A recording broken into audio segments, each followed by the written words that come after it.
Welcome back to Las Vegas. We're here at the Riviera, which is just down from Wynn and Encore, two of the most beautiful casinos here on the Strip. And next to it is a new performer who's come from Germany about a year ago to take on a brand new magic show called Illusions. He's called Jan Ray. How are you? I'm good. I'm very well. Just finished my show. Happy to talk to you. Well, thanks so much for sparing time, because this is a great show. And congratulations. You're in one of these classic showrooms, which I love. To me, it's the essence of Las Vegas. It means I can see you and you can see me. And the audience just loved your show tonight. Firstly, what struck me, the fact that you looked like you were having fun. Congratulations, because this town is tiring. Some people are really fed up. Yeah, I have fun on stage for sure. I love performing, and I see myself as an entertainer who uses magic. Other people sing, I use magic to entertain the audience. They should have a good time. Forget about their, busy day, fears. They are here to have fun, and yeah, that's what I deliver. Is this every magician's dream? I mean, let's face it, if you can make it in theatre, you want to be on Broadway. If you're a magician, you really want to come to Las Vegas and have your own show. It's as simple as that. Yes, it's like that. I first came to Vegas, I was 16. I saw Steve and Roy, and they came from Germany and made their dream come true. And I thought, one day that would be great to perform in Vegas. So times were changing, things were changing here, and I always had this thing when I was touring Germany, but I always wanted to come to Vegas. So now I'm here and I'm enjoying it. And you're here for how long? Because this town tends to change and people move casinos and things. You've been here a year. How long are you going to be at the Riviera for? I don't know how long I will be at the Riviera, but for sure I will stay in Vegas. I just moved permanently, and as I said, things are changing here.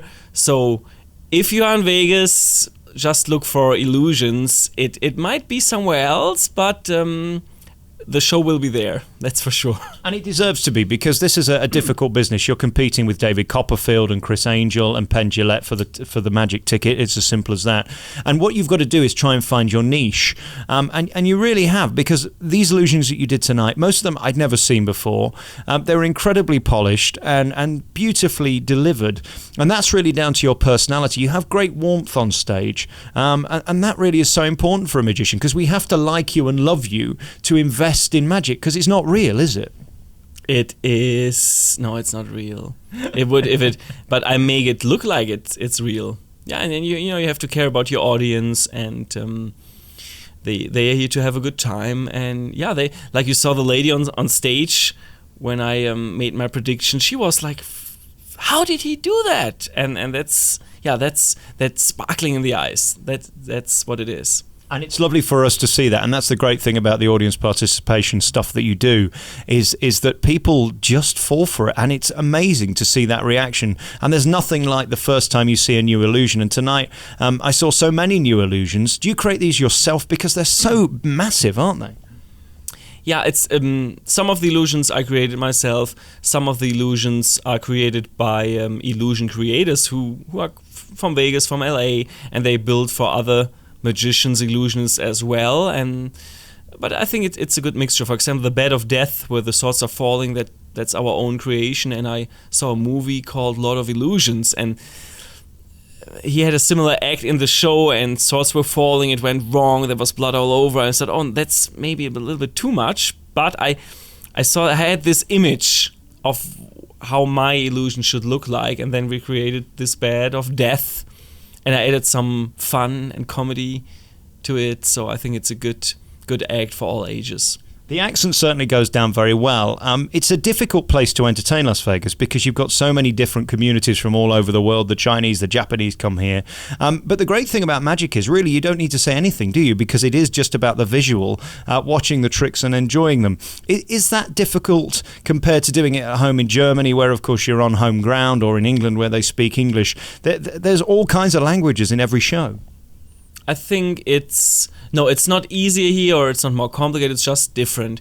Of course, when I'm in Germany, I talk German on stage.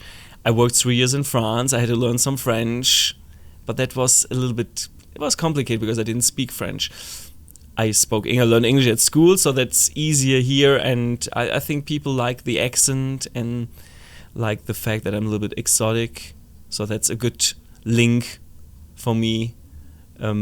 Makes me stand apart from the others, because it's different.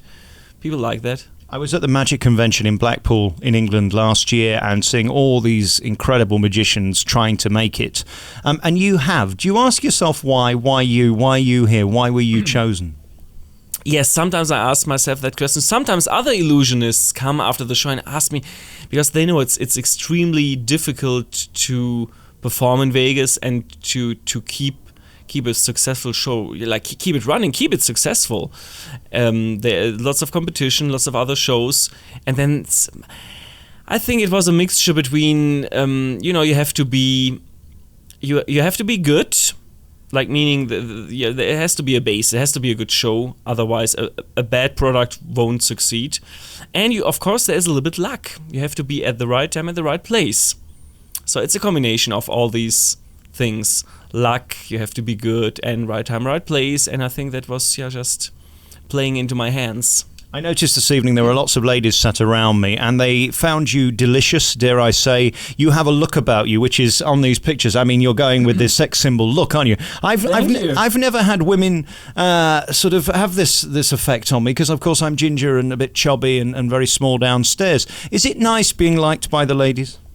Yes, it is. And for all the ladies, what you should do, I went to your homepage, there's a picture of you in the bathtub.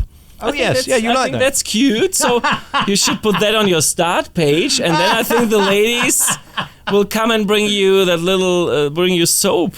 I think, it's... How the hell did you find that picture? It's about 10 years old. Do you think more so more nudity, more of me in the bath, you think could be the future? Yes, you should. Everybody has its link, and I'm just friendly, and I think that's what the people feel. I've tried to make my audience feel, the ladies feel comfortable when I have a lady on stage, and I'm taking young ladies, older ladies, grandma, children. So it's that what it makes.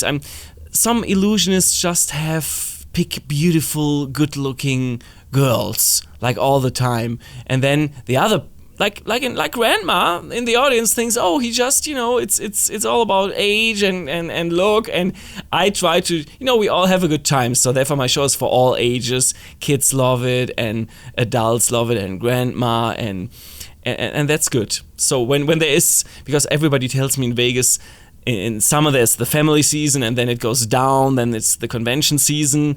But basically for me, I have always my season. So when the families are in town, it's a good show for families.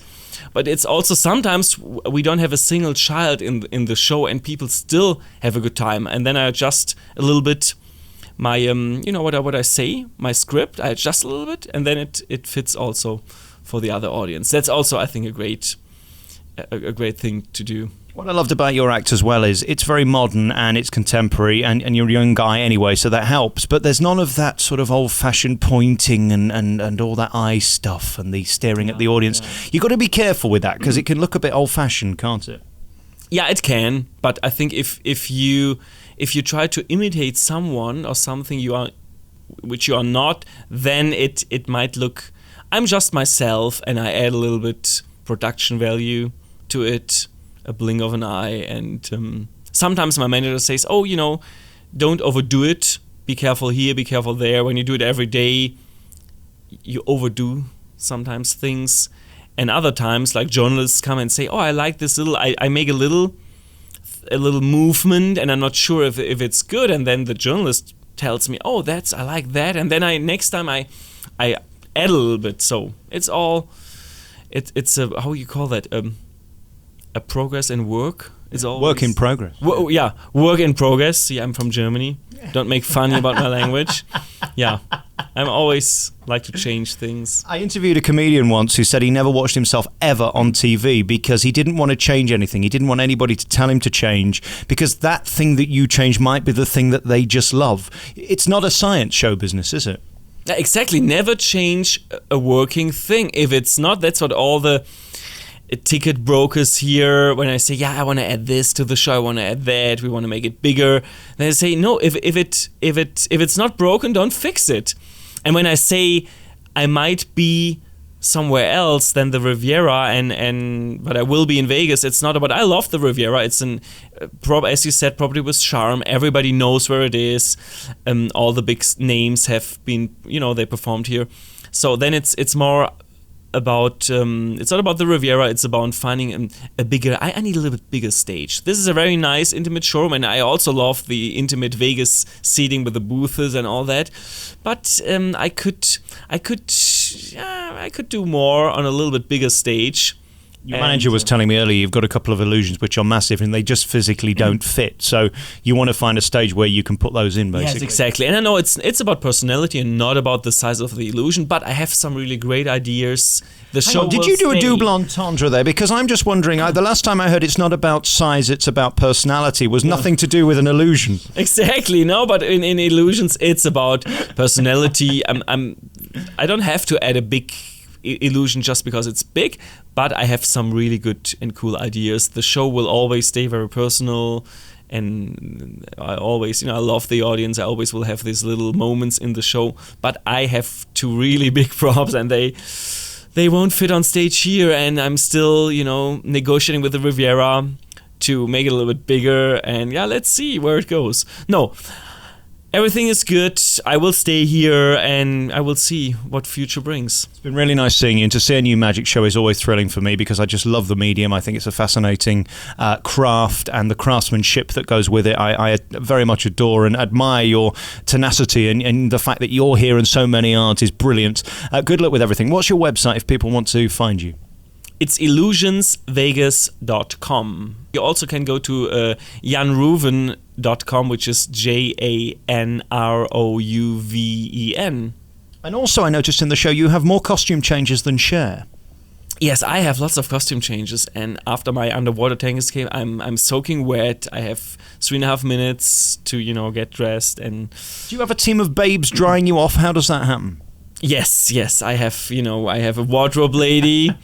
And she's very nice. She has a big hair dryer. So you should see that. It's funny. There's a whole show backstage with a magic show, which is almost as interesting as the one in front of the curtain. Yeah, I like costume changes. So when the dancers make their little dance routine, I try to add some production value by changing. And the ladies, when you mentioned the ladies, they all love my jeans pants. I brought them from Europe. And from a guy's point of view, it's the jackets, you see. I like a showbiz jacket, and you've got a cool one on there. I like that. A little bit of gold trim. I bought this here in Las Vegas at the Fashion Show Mall, which is right across the street, basically. And how much? This was actually on sale. This was I think $99. Oh, I can do $99. I thought you was going to say $999. No, $99, and I just got it for my finale. If I were about 7 stone lighter, I'd get in that. That'd be marvellous. They have all the sizes. They have everything. Always. You could have said, no, you're looking slim. Thanks for that, Jan. No, the small and the big. When something is on sale, the pretty small and the really big sizes, they always, this is a leftover. Just leave it. You're digging a big hole. Jan Rouven, really nice to see you here at the Riviera. It's called Illusions. Come and see it. A really great magic show. Really lovely to talk to you. Thank you very much, and hope to see you next year.